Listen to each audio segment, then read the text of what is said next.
in my lifetime, my experience, my recall, there has never been a single year where there was not crisis. There's always a crisis. Everyone say there's always a crisis.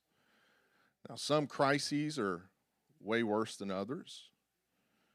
Some even come across as manufactured crises.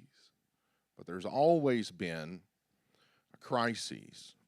One of those crises that happens every year, every single year, that I can remember and recall is there's always a crisis of refugees. Refugees. People fleeing their homes due to either violence or war or some other humanitarian effort. In 2023, last year, the war in Ukraine created a large headline-grabbing refugee emergency. We saw that. People leaving their homes, trying to escape the tragedies of war. And that grabbed all the headlines and the attention. But you know what's amazing is it was not even the largest refugee issue last year. Last year and this year, up till this point, the country of Syria represents the largest refugee crisis in the world. It wasn't even in headlines, really. Since 2022, 1.2% of the world population have been forced to abandon their homes as refugees. And since mid-2023, that number includes over 30 million people, 30.51 million people to be close to exact. Even right now, while I am talking about this, you're probably having mental flashbacks, images that are coming across your mind of dirty, exhausted refugees streaming across a border, having traveled a long way to escape from whatever was happening, moving with what little belongings they have into a tent city as armed guards look upon the crowd, trying to maintain order and safety. We've all seen those images. Being a refugee, of course, is not the worst of things that can happen. Other options are death if you stay where you're at, or being molested or raped by whatever is going on. Some other mayhem visited upon your family. And so people faced with these options often choose refugee status. On the other hand, though, refugee status, the options are living in a tent city, if you make it there, or if you go on your own, the uncertainty about where your next family meal will come from, water that you'll drink.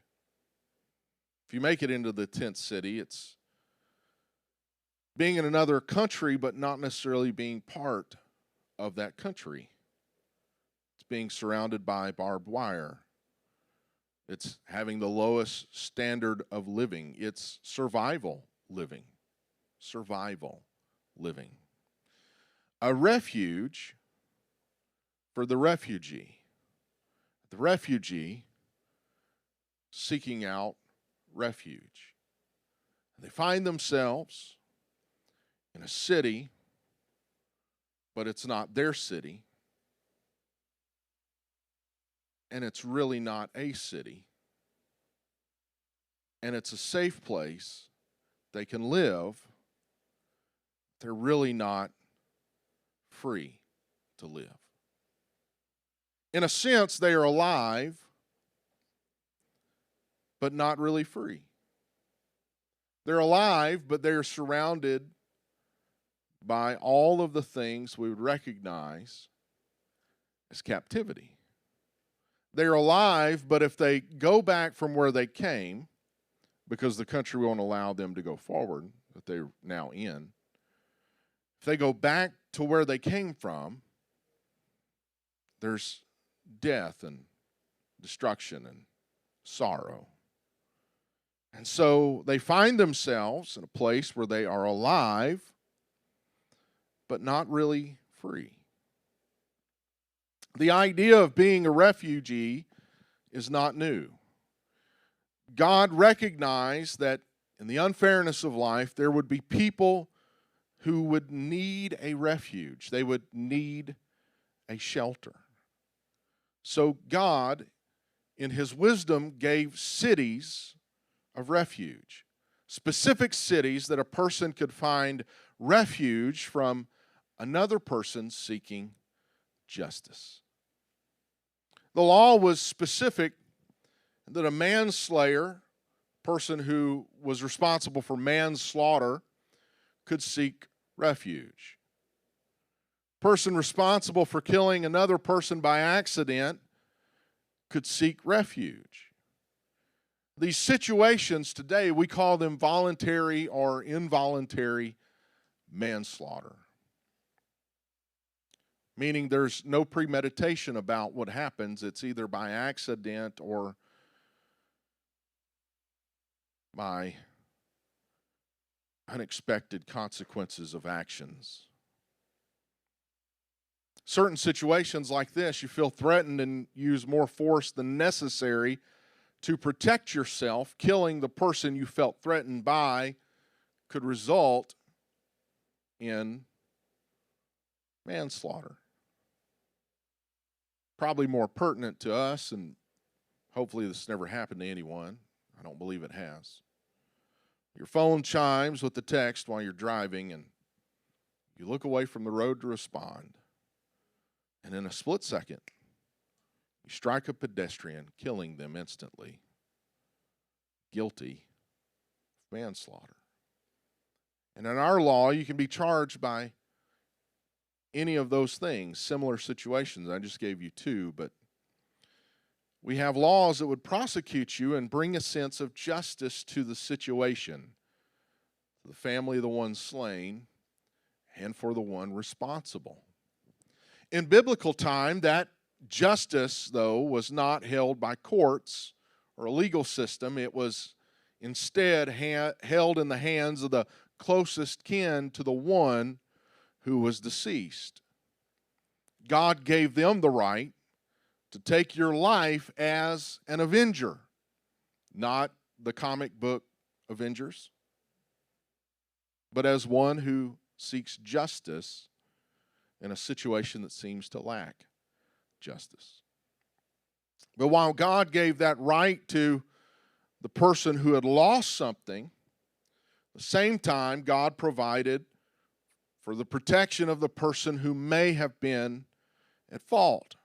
Numbers 35 is part of the directive and the word, the law of God, regarding such a situation. Numbers 35 and 25 says, "So the congregation shall deliver the manslayer from the hand of the avenger of blood, and the congregation shall return him to the city of refuge where he had fled, and he shall remain there until the death of the high priest who was anointed with the holy oil." So imagine this, that you're driving, that phone rings, chimes, and you draw your attention away, and then you strike someone, and immediately your only option is to go as fast as you can to a city of refuge until all of the details get worked out.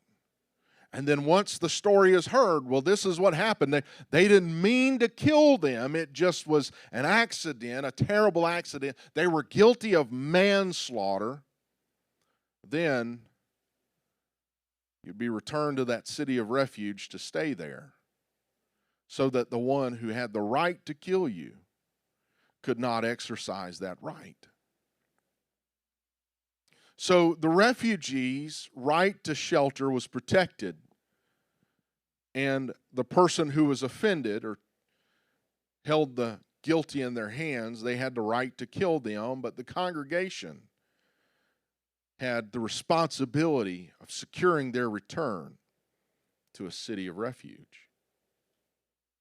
Verse 26 goes on and says, "But if the manslayer at any time goes outside the limits of the city of refuge where he fled, then the avenger of blood finds him outside the limits of his city of refuge, and the avenger of blood kills the manslayer, he shall not be guilty of blood. So if the city of refuge is left, there are no longer any guarantees. You've just left the safe place. The same law that gave protection within the city gave the right to kill if the guilty was found outside of those city walls. Numbers 35 and 28 says, because he should have remained in his city of refuge. Because he should have remained in his city of refuge until the death of the high priest. Should have stayed where you were meant to be. But as long as the guilty stayed in one of those 6 declared cities of refuge, there was safety. But if they ever ventured outside of the city walls, they were open prey to one of the dead men's kinfolk. The refugee was alive, but not really free. They were alive, but they were not really free. These 6 cities of refuge offer a beautiful picture of the safety that can be found in God. You have Betzir, a stronghold or a fortified place. God is a stronghold for us. He is a fortified place. The city of Ramoth was known as being high or exalted, and what it means is removing one from danger. When we're in God, we're above the danger. We're in a highly exalted place. Golan was a place of joy or revelation, and that city represents understanding God and knowing the joy that is found in God, even whenever you might be in danger, even when outside of the city walls is rough and there's an opportunity that you might lose your life, you can be in Golan. Kadesh means holy or set apart. And in Kadesh is a place where a person would be set apart from the judgment that was just outside of the walls. And truly being inside of God is being set apart from the world. It's being set apart from all the things of the world, but it's also being set apart from the judgment that's to come. Shechem, the other city, was a shoulder. Means a shoulder. That's what Shechem means. And it expresses power or readiness to bear burdens. God can bear the burdens that you carry. The last city, Kiriath Ariba, means fellowship. We can have fellowship with God if we'll seek refuge in Him. And those were the cities of refuge. Those were the places that you would run to. So you accidentally take somebody's life, you would run to those cities and you would stay inside the walls and you would stay there protected. The law protected you, but it also made you a refugee. You were alive, but you were not really free. Because if you ever left the city, you could die. Refuge, though, is better than death. No refugee thinks, I wish I'd have stayed home and just died. The refugee is thankful for the city. The refugee is happy to be there. Even in unhappy circumstances, they're thankful to be alive. Because there could be death on the outside. There could be other things that are visited upon them as a person that they would not want to happen. But let's be honest, at the same time that a refugee might be thankful, even happy to be there, refugee life is not really the good life. It's really not even okay life. It's a struggle. They were strangers in the city. They're away from home. They're outside of their comfort. They're far from family. They could not take care of the cares of home. The business at home had to be taken care of by somebody else.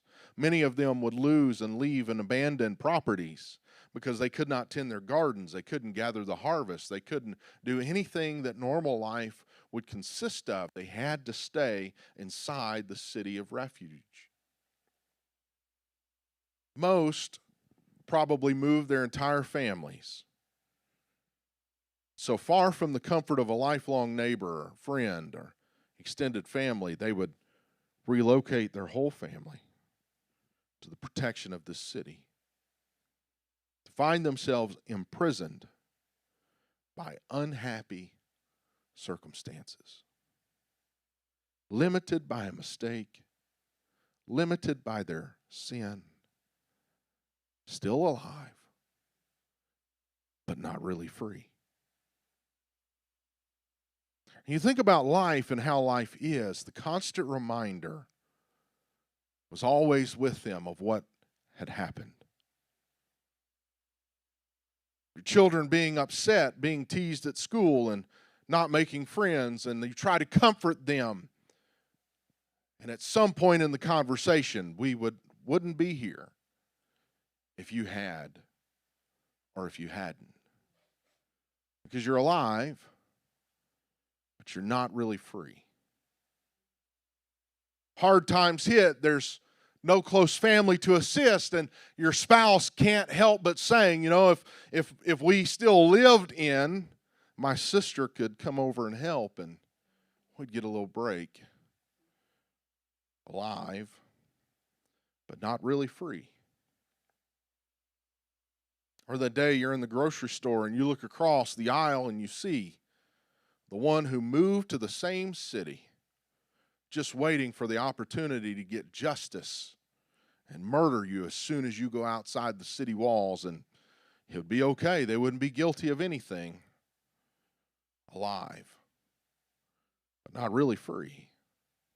Constant reminder of where you were and why you were there. How small those city walls must have become to those who gathered there for shelter from anger and bitterness and resentment of others.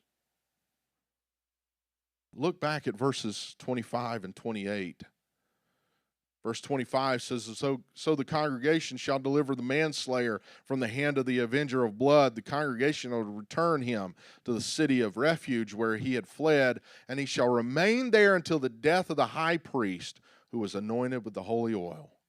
Verse 28, because he should have remained in this city of refuge until the death of the high priest, but after the death of the high priest, the manslayer may return to the land of his possession. When the high priest dies, you get to go home. But until that point, you're waiting. Maybe the high priest will die in your lifetime. Maybe you'll get to return home to the friends and the family and the loved ones and the land that you left. Maybe you'll get to go back to the possession that you had before. Maybe you'll get to go back to the relationships you had before. Maybe all of the stress and the pressure and the constant reminders will be taken from your mind, and you will go back to the way it was before all of this happened. In every other instance in Scripture where the high priest is mentioned and comes into play, the emphasis of the high priest is on service, the serving ministry of the priesthood. The priest served in his actions, in his behavior, in his conduct. He represents God to men and men to God. He's the intermediary between humanity and deity. He stands there alone between God and man and God. The high priest was a place of service.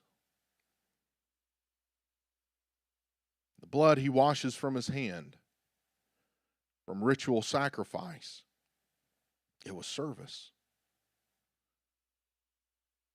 It was hard to hide who you were if you were the high priest, not because of just fame and popularity, but because the intense aroma that filled your clothing, burnt flesh, and incense locked in the fabric of his robe. Mystical duties done within the secret place of the Holy of Holies one day each year. He alone knew that. He alone was responsible for holding up the law of God, judgments made concerning the law of God. He was involved in deciding, no, this person needs to go back to the city of refuge and stay there. He was involved in that judgment. The high priest was revered. He was even loved. A servant of the people, a servant of God. He'd been anointed to uphold the law. But if he dies, the rigor of the law died with him. For most people, the death of the high priest would bring grief. There'd be weeping. There'd be some sorrow.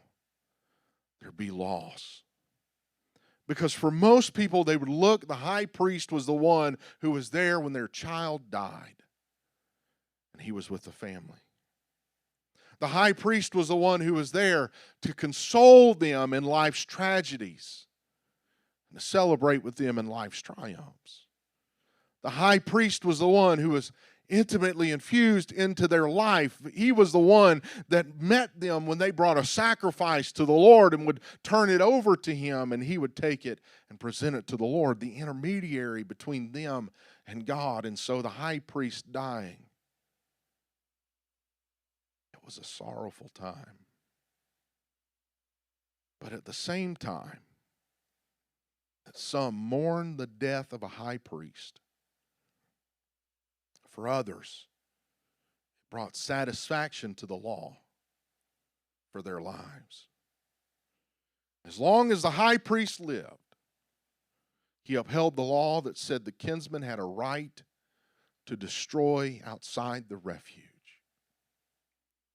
But at his death, the law satisfied. Suddenly, the thing that had a right to destroy no longer had that right. And they were refugees no longer. They were no longer confined to the city of refuge. So imagine the high priest dying, and there's weeping, there's tears, there's people holding up poster boards of high priest. We love him. We miss him. At the same time, all of that is happening. There are rent houses being abandoned in the cities of refuge. Everyone who had been alive, but not really free, were headed back to their possessions. The high priest's death cleared their record. The death of unblemished beasts on an altar covered sins year after year for another year, but they never could release the guilty from judgment. But the death of the high priest had greater liberating power than all of those sacrifices. His death cleared the record. The guilty celebrated the death of a high priest. Let that sit with you for just a moment. The guilty celebrated the death of the high priest. Hebrews 2:17 says, therefore in all things he had to be made like his brethren, that he might be a merciful and faithful high priest in things pertaining to God, to make propitiation for the sins of the people. Hebrews 4:15 says, for we do not have a high priest who cannot sympathize with our weaknesses, but was in all points tempted as we are, yet without sin. Hebrews 7:26, for such a high priest was fitting for us, who is holy, harmless, undefiled, separate from sinners, and has become higher than the heavens. The high priest dies. The guilty celebrate because they're not guilty any longer. They're free. They've been alive, but they've not been free. But now they're alive and they're free. Jesus Christ became our high priest, and he died to satisfy the judgment against us. Prior to that, we may have been alive, but we were not free. We celebrate the resurrection. That's easy to do. There's life, and he's alive. But in a difficult way to explain. We must celebrate the crucifixion. We celebrate Christ's death because the high priest is dead. He has died. We who are alive and not really free can now be free. Before the cross, alive, but not really free. After the cross, alive and free. Hebrews 9:11 through 14 says, "But Christ came as high priest of the good things to come, with a greater and more perfect tabernacle, not made with hands, that is, not of this creation, not with the blood of goats and calves, but with his own blood. He entered the most holy place once and for all, having obtained eternal redemption. For if the blood of bulls and goats and the ashes of a heifer, sprinkling the unclean, sanctifies for the purifying of the flesh, how much more?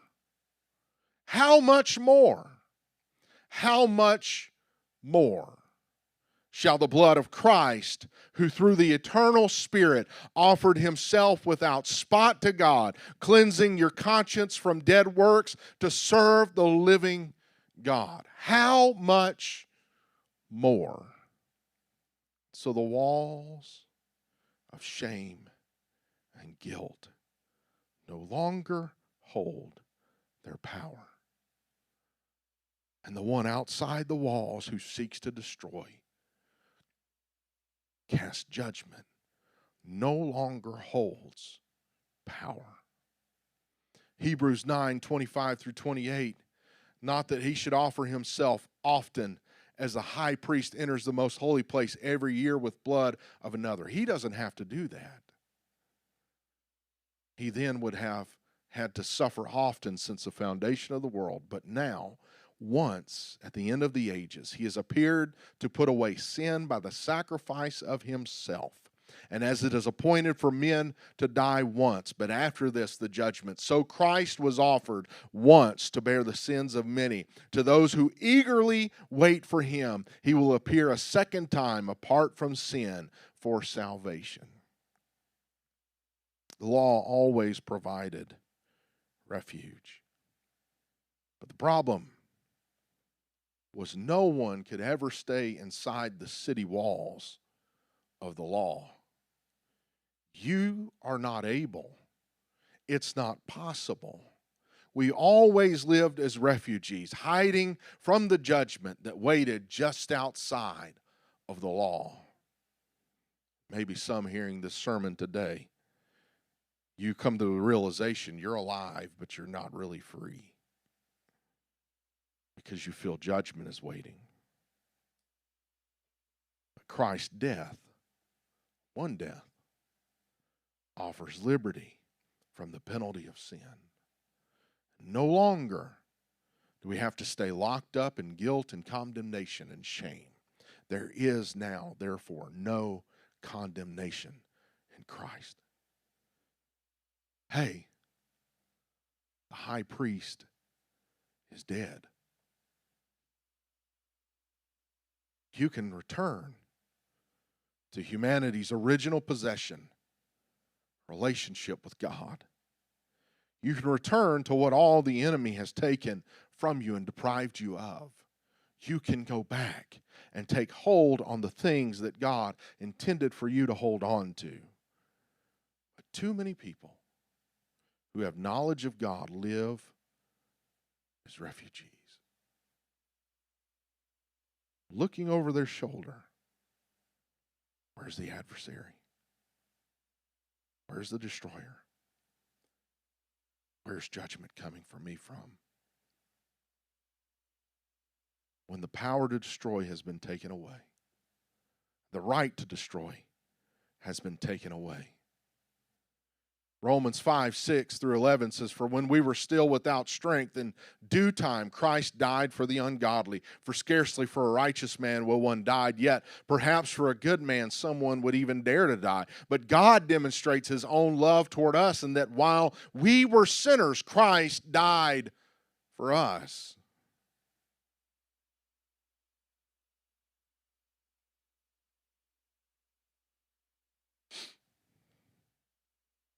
Alive, but not really free.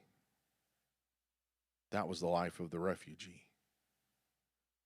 You and I, we're not refugees. We are pilgrims. We are free. We are delivered. We celebrate. The high priest has died. And he didn't just die for no reason at all. He died for our freedom. He died for us to be delivered. He died so we could walk out of the city restraints that have locked up our hearts and our minds and our lives for our lifetime. He died so that we could go forward without fear of retribution, without fear of judgment, without fear of destroyer coming upon our lives. We could walk boldly and righteously before him because he died and settled forever payment that was due. I'm getting ready to end. In Italy, a man went to a priest and he confessed, "Forgive me, Father. Forgive me. During World War II, I hid a refugee in my attic. Forgive me." The priest replied, "Well, that's not a sin. Nothing wrong with it." But the man admitted, "I made him pay rent. I made him pay rent."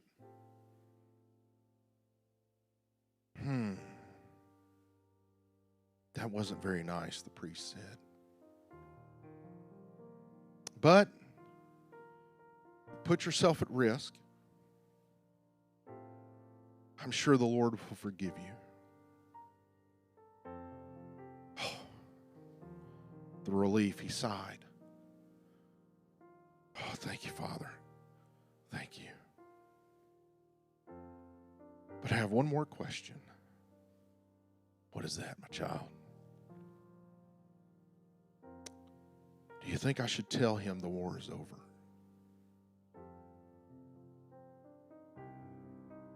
I want to tell someone this morning, the war is over. The high priest died so you could be free. Quit paying rent on your sins from the past. Quit giving the enemy a foothold and a stronghold in your heart and in your mind. Quit being the refugee that's in the grocery store and sees down the aisle and witnesses a person picking up something off the shelf and they say, that's them. They came for me. Quit doing that with your sin and your shame and your past. The high priest has died so you could be free. Quit living life being alive, but also being imprisoned. Because now you can be alive and you can be free.